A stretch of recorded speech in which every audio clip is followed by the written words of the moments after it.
Now it says please put Go in the charge case and plug into your phone.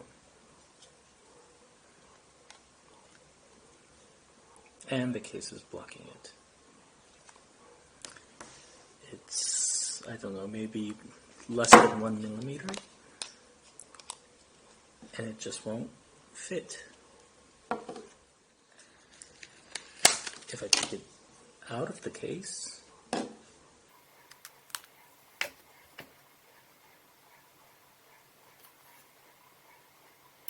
if I take it out of the case, this is strange, it's still not recognizing.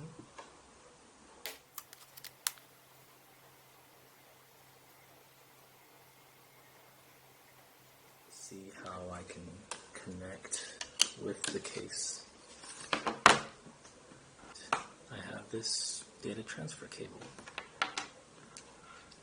The Insta360 One X, I use this, and the Insta360 GO is also, you can also use this with Android phones, and for Android phones you use this connector.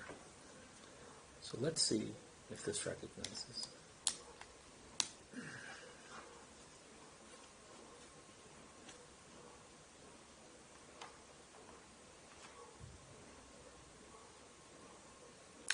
So that's it, guys.